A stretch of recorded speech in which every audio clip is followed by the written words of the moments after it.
Welcome to A1 TV Telugu news. నేను భువన. Updates చూద్దాం. 2034 వరకు తానే ముఖ్యమంత్రిగా ఉంటానని ఉపాధ్యాయ సంఘాల అడగక ముందే వారి సమస్యలను పరిష్కరించే బాధ్యత నాదేనని తెలంగాణ ముఖ్యమంత్రి రేవంత్ రెడ్డి స్పష్టం చేశారు. ఇకపై వారు తమ కోసం కాకుండా విద్యార్థుల సమస్యలపై నాతో కొట్లాడాలన్నారు. ఫిన్లాండ్, జర్మనీ దేశాలలో పర్యటించి వచ్చిన ఉపాధ్యాయుల బృందముతో MCRHRDలో సీఎం రేవంత్ రెడ్డి మాట్లాడారు. 34 వరకు నేనే ఉంటా, మీకు ఎవ్వరికి ఏం అనుమానం లేదు. ఈరోజు 26, 31 వరకు పిల్లల కోసం పనిచేయాలి. ఈ 5 ఏళ్ళు మీ బాధ్యత నేను తీసుకుంటా. మీరు అడగకుంటేనే మీ సమస్య జెన్యూన్ ఇష్యూస్ ఏమున్నా 6 నెలలకు ఒకసారి ఒక హాఫ్ డే మీ సంఘాలను మీ నాయకులను పిలిచి కూర్చోబెట్టి క్వాలిటీ డిస్కషన్ చేసి చీఫ్ సెక్రటరీ కానీ ఎవరికైనా అంతెందుకు 2 విషయాలు మీతో పంచుకోదలుచుకున్నా. జనవరి 2024 1 తారీఖు కంటే ముందే నన్ను 1 తారీఖు మీ జీతాలు వచ్చినాయి. గుండెల మీద చేసుకొని చెప్పండి. తెలంగాణ వచ్చిన తర్వాత 10 సంవత్సరాలు 1 తారీఖు నాడు మీ ఖాతాలో జీతాలు పడ్డాయా? 24 జనవరి 1 తారీఖు నాడు మీ ఖాతాలో వేయడం మొదలు పెడితే ఈ రోజు వరకు ఎప్పుడైనా 1 తారీఖు నాడు మీ జీతాలు ఆగినాయా చెప్పండి. ఇది ఎవ్వరు మీరు అడగలేదే, మీ సంఘాలు అడగలే, మీరు అడగలే. ప్రతి నెల 1 తారీఖు నాడు ఈ ప్రభుత్వం కోసం ప్రజల కోసం పనిచేసే వాళ్ళకి జీతం ఇవ్వకపోతే ప్రభుత్వం వైఫల్యం చెందినట్టే. ప్రభుత్వానికి నాయకత్వం వహించిన ఎవరి కుర్చీలున్నా వాళ్ళు విఫలం చెందినట్టే అని ఒక నైతిక బాధ్యత తీసుకొని ప్రతి నెల 1 తారీఖు నాడు మీ ఖాతాలో జీతాలు వేస్తున్నారు.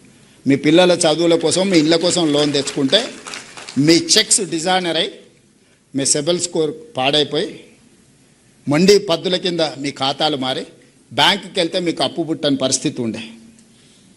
ఈరోజు రెగ్యులేట్ చేసుకుంటూ వచ్చిన కదా. ఈరోజు అవుట్సోర్సింగ్ కాంట్రాక్ట్ వాళ్ళని కూడా రెగ్యులేట్ చేయమని చెప్పిన కదా. ఒకప్పుడు పాఠశాలలో ఊడ్చుకునేది మీరే, తుడుచుకునేది మీరే, గంట కొట్టుకునేది మీరే. అవునా? నేను రాగానే అమ్మ ఆదర్శ పాఠశాల 34 వరకు నేనే ఉంటా, మీకు ఎవ్వరికి ఏం అనుమానం లేదు. రాష్ట్రంలో విద్యాశాఖకు పూర్తి స్థాయిలో మంత్రి లేరని, అర్జెంటుగా రేవంత్ రెడ్డి విద్యాశాఖకు మంత్రిని నియమించాలని కొంతమంది మాట్లాడుతున్నారని సీఎం రేవంత్ రెడ్డి అన్నారు. తాను మంచిగా పనిచేసినందుకు విద్యాశాఖ నుంచి తొలగిపోవాలా అని ప్రశ్నించారు. విద్యార్థులకు బ్రేక్ఫాస్ట్ పథకాన్ని తీసుకువచ్చినందుక, 30,000 మంది టీచర్లకు బదిలీ చేసినందుక, ఐటీఐలను ఏటీసీలుగా మార్చినందుక ఎందుకు విద్యాశాఖ నుంచి వైదొలగాలని ఆయన ప్రశ్నించారు. విద్యాశాఖ నుంచి తొలగాల, లేకపోతే నర్సరీ, ఎల్కేజీ, యూకేజీ ఇంట్రడ్యూస్ చేసి నర్సరీ నుంచి 12th క్లాస్ వరకు బ్రేక్ఫాస్ట్ ఇచ్చినందుకు నేను తొలగాలనా? లేదంటే 14 సంవత్సరాలు మీ ప్రమోషన్స్, మీ ట్రాన్స్ఫర్స్ లేకపోతే 23,000 మందికి ప్రమోషన్లు ఇచ్చి 30,000 పైగా టీచర్లను ట్రాన్స్ఫర్స్ చేసినందుకు విద్యాశాఖ మంత్రిగా నేను తొలగాలనా? 1956లో మొదలుపెట్టిన ఐటీఐలను ఆనాటి డీజిల్ మెకానిక్ లేకపోతే ఆనాడు ఉన్న నైపుణ్యాన్ని ఈ రోజు వరకు 70 సంవత్సరాలైనా అదే నేర్పిస్తున్న ఐటీఐలను ఏటీసీలుగా, అడ్వాన్స్ టెక్నాలజీ సెంటర్స్గా 119 నియోజకవర్గాలలో 119 మొదలుపెట్టి 3,000 కోట్ల రూపాయలు ఖర్చు పెడితే వాటిని అప్గ్రేడ్ చేయడానికి 86% టాటా ఇన్స్టిట్యూట్ ఇన్వెస్ట్ చేసింది. ఓన్లీ 14% స్టేట్ గవర్నమెంట్ పెట్టింది. ఇంకొకటి నేను పెట్టినా అదనంగా చేసేది ఏం లేదని చెప్పి young India skills university aided by Anand Mahindra vehicles మీరు చూస్తుంటారు రోడ్ల మీద, కార్లు ఇవన్నీ. Mahindra group of companies chairman మన young India skills university chairperson. ఈరోజు board of directors, Reddy labs CEO one of the board of director, Apollo hospital CEO one of the director. ప్రపంచంలోనే success story ఉన్న కార్పొరేట్ కంపెనీల CEOలు ఈరోజు మన young India skills university board of directors. They have to decide curriculum, they have to take student, they have to give training, they have to give job also. ఈరోజు మన young India skills యూనివర్సిటీలో 2 months back vice chancellor గారు announce చేసిండ్రు, 1000 మందికి training ఇస్తే 1000 మందికి ఉద్యోగం వచ్చింది. బోధ్ ఆదిలాబాదులో ఏటీసీలో ట్రైనింగ్ పోయిన అందరికీ టాటా కంపెనీలోనే ఉద్యోగం వచ్చింది. విద్యాశాఖ నుంచి తొలగాలి. ఆంధ్రప్రదేశ్ ఉప ముఖ్యమంత్రి పవన్ కళ్యాణ్తో నీటిపారుదల శాఖ మంత్రి నిమ్మల రామనాయుడు భేటీ అయ్యారు. సూపర్ ఎల్నినో పరిస్థితులపై చర్చించారు. సూపర్ ఎల్నినో తద్వారా రాష్ట్రంలో నెలకొన్న సాగునీటి సంక్షోభంపై రైతుల్లో అవగాహన కల్పించాలని పవన్ సూచించారు. రైతులతో ప్రత్యక్ష సమావేశాలు నిర్వహించి పరిస్థితులను వివరించాలన్నారు. సంక్షోభ నివారణకు ప్రత్యామ్నాయ మార్గాల అన్వేషణపై దృష్టి సారించాలని అన్నారు. ఏలూరు ప్రాజెక్టు నుంచి 1000 క్యూసెక్కుల నీటిని విడుదల చేసినందుకు నిమ్మలకు పవన్ కళ్యాణ్ కృతజ్ఞతలు తెలిపారు.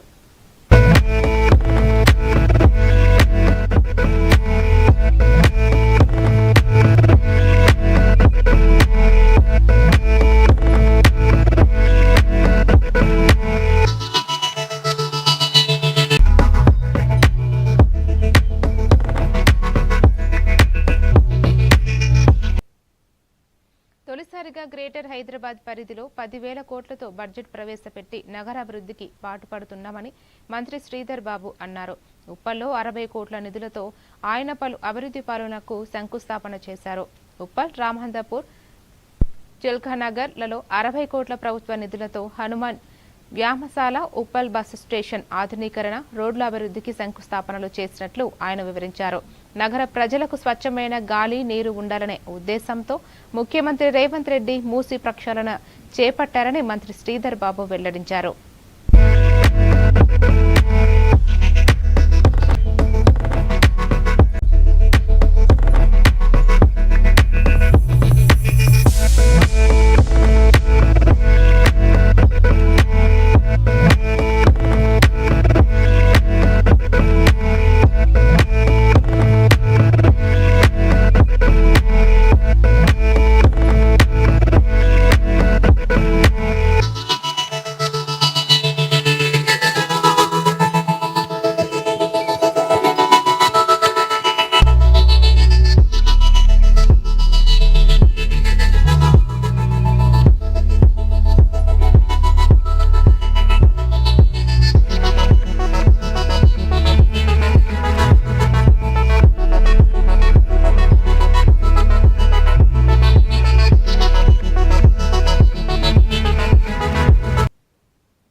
చిత్తూరు జిల్లా కుప్పం 4వ రోజు పర్యటనలో పలు కార్యక్రమాల్లో రాష్ట్ర ముఖ్యమంత్రి చంద్రబాబు సతీమణి నారా భువనేశ్వరి పాల్గొన్నారు. శ్రీ ప్రసన్న పెద్దపల్లి గంగమ్మ ఆలయంలో అమ్మవారిని దర్శించుకుని పూజలు నిర్వహించారు.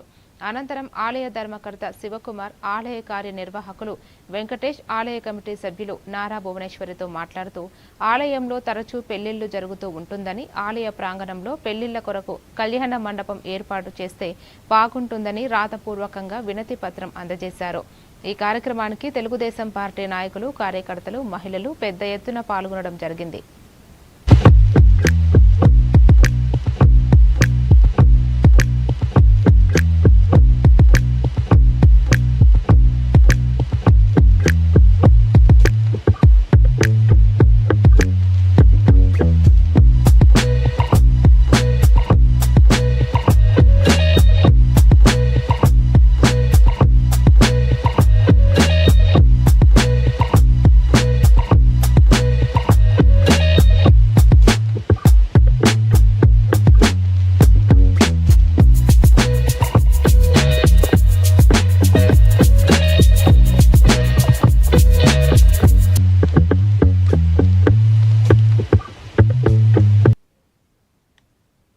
సిరిసిల్ల పట్టణంలోని పెద్ద బజారులో భారీ వేప చెట్టు ఒక్కసారిగా నేలకొరిగింది. అదే సమయంలో అక్కడ నిలిపి ఉంచిన టాటా ఏసీ వాహనం ఓ మినీ వ్యాన్ పై చెట్టు పడింది. ఈ ఘటనలో మినీ వ్యాన్ లో ఉన్న ఓ వ్యక్తికి గాయాలు కాగా ప్రమాదాన్ని గమనించిన స్థానికులు వెంటనే స్పందించి గాయపడిన వ్యక్తిని వాహనం నుంచి బయటకు తీసి చికిత్స నిమిత్తం ఆసుపత్రికి తరలించారు.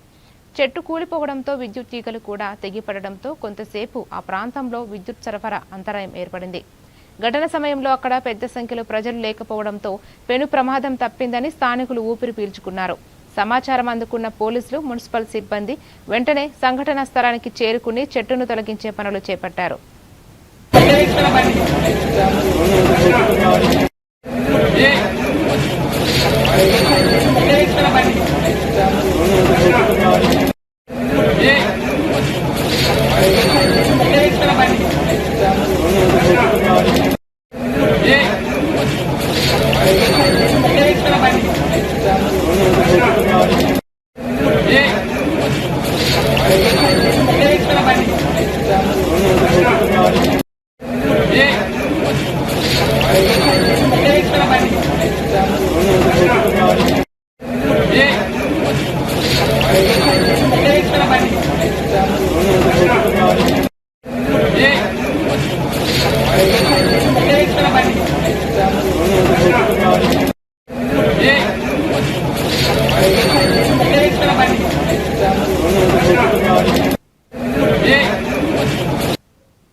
జిల్లాల్లో బొగత జలపాతం ఉగ్రరూపం దాల్చింది. ఎడతెరిపి లేని వర్షాలకు నిండుకుండలా బొగత జలపాతం మారింది. 160 మీటర్ల వెడల్పు, 50 అడుగుల ఎత్తు నుంచి వరద ప్రవహిస్తోంది. జలపాతం ఉధృతితో రక్షణ వలయం కారిడార్ మునిగిపోయింది. పర్యాటకుల భద్రతా దృష్ట్యా వాటర్ ఫాల్స్ సందర్శన తాత్కాలికంగా నిలిపివేశారు.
ఉమ్మడి మహబూబ్ నగర్ జిల్లా పరిధిలో జూరాల ప్రాజెక్టుకు వరద ఉధృతి పెరిగి 90,000 క్యూసెక్కుల నీళ్లు ప్రాజెక్టులో చేరుతుండటంతో అధికారులు అప్రమత్తమయ్యారు. దీంతో ప్రాజెక్టు 10 క్రస్ట్ గేట్లను 1 మీటర్ ఎత్తుకు ఎత్తి దిగువకు శ్రీశైలం ప్రాజెక్టుకు 81,695 క్యూసెక్కుల నీటిని వదులుతున్నారు. దీంతో జూరాల ప్రాజెక్టుకు జలకళ సంతరించుకుంది. ప్రాజెక్టు కుడి ఎడమ కాలువల ద్వారా సాగునీటిని విడుదల చేస్తున్నారు. దీంతో జూరాల ఆయకట్ట రైతుల ఆశలు చిగురించాయి. నదీ పరివాహక ప్రాంత ప్రజలను రైతులను అప్రమత్తంగా ఉండాలని అధికారులు సూచిస్తున్నారు.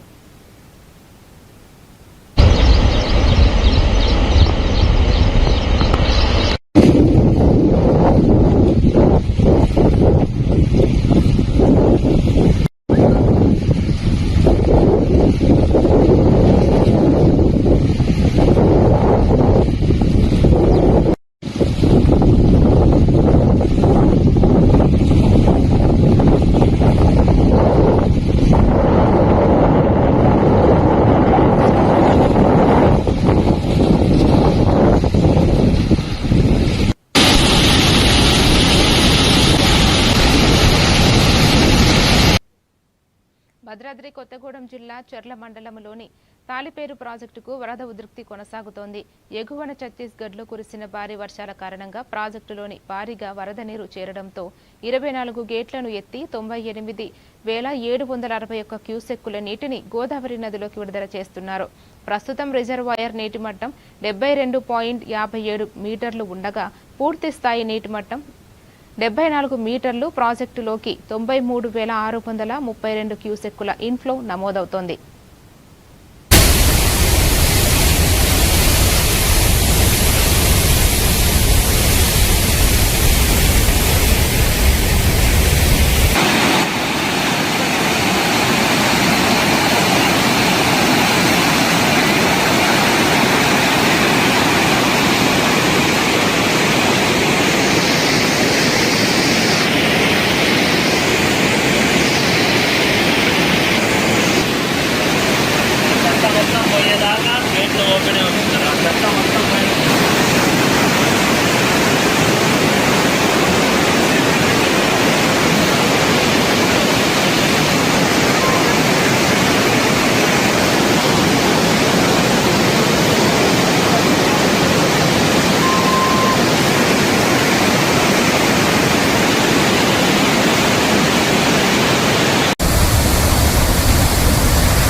రంగారెడ్డి జిల్లా ఆమనగల్లు మండలం సింగంపల్లి సర్పంచ్ సానమోని సత్యం తన గౌరవ వేతనాన్ని సొంత అవసరాలకు కాకుండా గ్రామ ప్రజల సంక్షేమానికి వినియోగిస్తూ ఆదర్శంగా నిలుస్తున్నారు.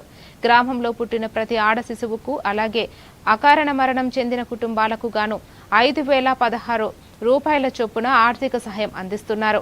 ఆడబిడ్డల పట్ల గౌరవాన్ని పెంపొందించడం, బాధిత కుటుంబాలకు అండగా నిలవడమే తన లక్ష్యమని సర్పంచ్ తెలిపారు. ఆయన సేవాభావాన్ని గ్రామస్తులు ప్రశంసిస్తున్నారు. భగవంతుడు ఎవరు ఇచ్చినా తీసుకోవచ్చు. బయట పడ్డోళ్ళు మన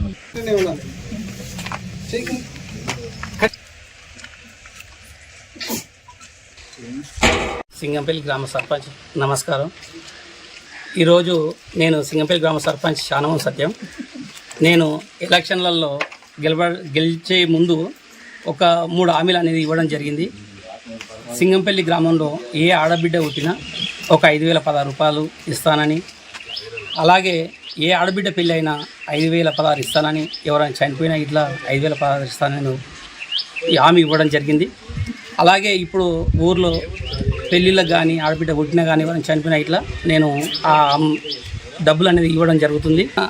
సంయోజన అనేది పథకం కింద ఫిక్స్డ్ డిపాజిట్ చేసుకోవాలని, రేపు పొద్దుగాల వాళ్ళ చదువులకు కానీ వాళ్ళ పెళ్ళిళ్ళకి కానీ వాళ్ళ భవిష్యత్తులో ఎలాంటి పెద్ద పెద్ద చదువులకైనా ఉపయోగపడతాయని, దానికి తోడుగా వాళ్ళ పేరెంట్స్ వేసుకొని వాళ్ళని ఇంకా డెవలప్ చేస్తారని, దానికోసమని నేను ఈ స్కీమ్ పెట్టడం అనేది జరిగింది. ప్రతి ఒక్కరికి సింగంపల్లి గ్రామంలో పుట్టిన ఏ ఆడబిడ్డకైనా ఇవ్వడం అనేది జరుగుతుంది.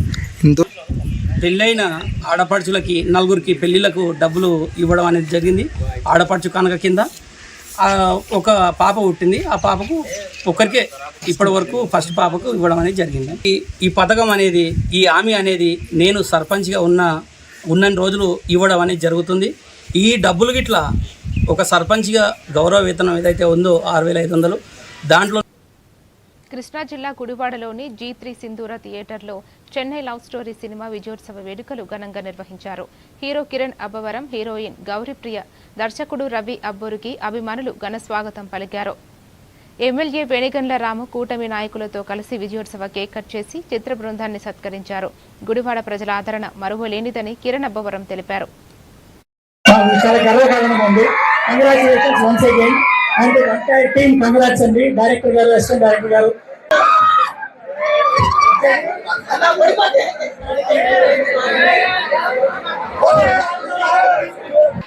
సీఎం క్యారెక్టర్ ఎలా ఉంది? నిధి పాప నచ్చిందా? మన కష్టార్జితంతో కష్టంగా ఇష్టంగా ప్రేమించే సినిమాల్ని ఈ రోజున మనందరూ అభిమాన హీరో అయ్యాడు. కాబట్టి మనందరం కూడా కిరణ్ అబ్బవరం గారిని ఏదైతే పవన్ కళ్యాణ్ గారిని ప్రేమిస్తున్నామో, అలాగే మిగతా హీరోలందరినీ అభిమానిస్తున్నామో, అదే విధంగా కిరణ్ అబ్బవరం గారిని ప్రేమించి ఆయన యొక్క సినిమాలు మనందరం కూడా ఆదరించాలని చెప్పి కోరుకుంటూ చాలా సంతోషంగా ఉంది. అండ్ థియేటర్ ఇంత మంచిగా రిసీవ్ చేసుకున్నందుకు థ్యాంక్ యూ సో మచ్ అండి. గుడివాడ గురించి నేను రాయలసీమలో ఉంటాను. నేను గుడివాడ గురించి రకరకాలుగా వింటుంటాను. సినిమా పరంగా అయితే ఏంటి, రాజకీయ పరంగా అయితే ఏంటి, ఎప్పుడు గుడివాడ గురించి వింటూనే ఉంటాను. మొదటిసారి తమిళనాడులోని ఒక గ్రామంలో ఎల్పీజీ సిలిండర్ పేరడంతో 10 మంది వరకు గాయపడ్డారు. వీరిలో 7గురు పరిస్థితి విషమంగా ఉంది. గాయపడిన వారిలో 15 ఏళ్ల బాలిక కూడా ఉంది. ఒక ఇంట్లో మంటలను ఆర్పేందుకు ప్రయత్నిస్తుండగా ఇంట్లోని సిలిండర్ పేలింది. ఈ ఘటన తమిళనాడులోని తంజావూరు జిల్లా తిరుపోనం సమీపంలోని చిన్న అమ్మన్ గుడి వద్ద జరిగింది.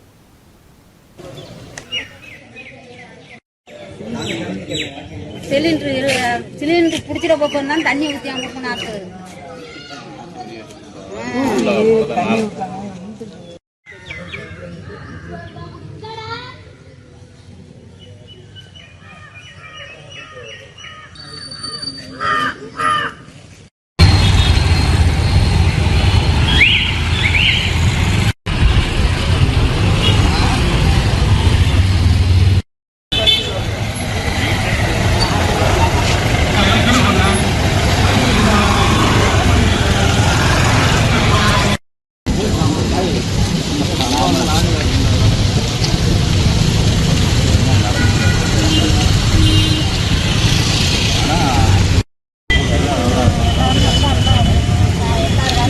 நைட்டு 2 மணி இருக்கு சார். வீடு பத்திக்கிட்டே இருந்துச்சு சார், கூரை வீடு.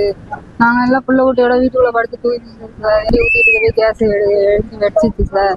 கேஸ் வெடிச்சோடனே ரொம்ப அதிகமாக காயப்பட்டவங்க எல்லாரையும் அழைச்சிட்டு நாங்கள் ஜிஹெச்சுக்கு போயிட்டோம் சார். அங்கே கொஞ்சம் கொஞ்சம் காயப்பட்டவங்களாம் சில பேர் பட்டுக்கோட்டை அழைச்சிட்டு போயிட்டாங்க சார். அங்கே రాజ్యసభలో ప్రతిపక్షాల తీరుపై సభా నాయకుడు జేపీ నడ్డా తీవ్ర స్థాయిలో ధ్వజమెత్తారు. పార్లమెంటు సమావేశాలు ప్రారంభమైనప్పటి నుంచి సభను నడిపించేందుకు సహకరించకుండా ఆటంకం కలిగించడమే ప్రతిపక్షాల ప్రధాన ధ్యేయంగా మారిందని ఆయన విమర్శించారు. ప్రతిపక్షాల వద్ద లేవనెత్తడానికి ఎలాంటి కీలకమైన సమస్యలు లేవని, నిరంతరం తమ డిమాండ్లను మారుస్తూ సభను పక్కదారి పట్టిస్తున్నారని ధ్వజమెత్తారు. जब से सत्र शुरू हुआ है तब से यह सिवाय इसके कि हाउस को डिसरप्ट किया जाए, हाउस को बाधित किया जाए और हाउस न चलने दिया जाए, इसी में उनका सारा ध्यान है। और इसके साथ साथ मैंने यह भी देखा है कि विपक्ष मुद्दा विहीन है, हमेशा गोल पोस्ट चेंज करना इनकी आदत है। सरकार की तरफ से मैं एक बात स्पष्ट करना चाहता हूं कि आदरणीय मोदी जी के नेतृत्व में चलने वाली सरकार हर मुद्दे पर चर्चा करने के लिए तैयार है। और यह इसी सत्र की बात नहीं है, जितने भी पीछे सत्र हुए हैं सभी में सरकार ने हमेशा हर मुद्दे पर चर्चा करने के लिए तैयार रही है। और जब जब जिस विषय पर चर्चा हुई है उस पर विपक्ष ने मुंह की खाई है, उसको मुंह तोड़ जवाब मिला है, क्योंकि उनके पास कोई मुद्दा नहीं है, वो मुद्दा विहीन है, दे आर इशूलेस। आज भी सुबह से जब हम जो उन्होंने कहा था कि डिस्कशन होना चाहिए, आज जितेंद्र सिंह जी दोपहर में 2 बजे से वो डिस्कशन करने वाले हैं, वो बिल आ रहा है, उस पर चर्चा होगी। लेकिन పరీక్షల ప్రశ్నపత్రాల లీకేజీలను అరికట్టే లక్ష్యంతో రూపొందించిన యాంటీ పేపర్ లీక్ బిల్లును కేంద్ర మంత్రి జితేంద్ర సింగ్ రాజ్యసభలో ప్రవేశపెట్టారు. ఈ బిల్లుపై సభ్యులు విస్తృతంగా చర్చించేందుకు సుమారు 7 గంటల సమయం కేటాయించారు. పేపర్ లీక్ల నివారణకు చట్టపరమైన చర్యలను మరింత బలోపేతం చేయడమే ఈ బిల్లు ప్రధాన ఉద్దేశంగా కేంద్ర ప్రభుత్వం పేర్కొంది. Permission arise to move that the Public Examinations Prevention of Unfair Means Amendment Bill 2026 as passed by the Lok Sabha may be taken into consideration. Sir, this bill, as all of us know, has been passed by the lower house. 10 hours of discussion time was allotted over there. Discussion did take place, notwithstanding frequent interruptions and notwithstanding the fact that the entire reply was made in the din. Now the bill has come to the upper house, the house of elders, in other words the house of seniors, the house of wiser, the house of maturer.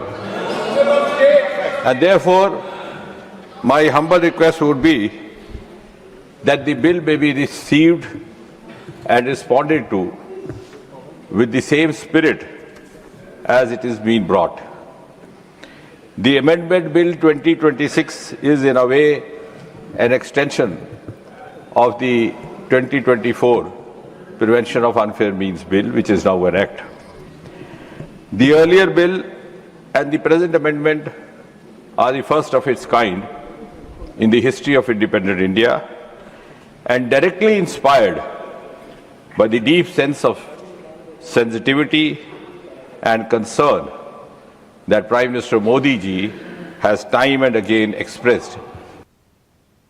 ఆస్ట్రేలియాలోని Melbourne నుంచి ఫ్రాన్స్లోని టౌలూస్ వరకు ప్రయాణించిన Airbus A350-1000 ULR విమానం చరిత్ర సృష్టించింది. ఏకదాటిగా 24 గంటల 23 నిమిషాలు ప్రయాణించి అత్యంత సుదీర్ఘ వాణిజ్య విమానాయ రికార్డును నెలకొల్పింది. క్వాంటాస్ ఎయిర్లైన్స్ చేపట్టిన ప్రతిష్టాత్మక ప్రాజెక్టు సన్ రైజ్లో భాగంగా ఈ టెస్ట్ ఫ్లైట్ విజయవంతమైంది. మెల్బోర్న్లోని జూలై 27న సాయంత్రం బయలుదేరిన ఈ విమానం జూలై 28న ఫ్రాన్స్లోని ఎయిర్బస్ ప్రధాన కార్యాలయానికి చేరుకుంది. ఈ ప్రయాణంలో మొత్తం 23,075 కిలోమీటర్ల దూరాన్ని కవర్ చేసింది. 2025లో బోయింగ్ 777-200 LR ద్వారా హాంకాంగ్ టు లండన్ మధ్య నమోదైన 22 గంటల 42 నిమిషాల రికార్డును ఇది అధిగమించింది.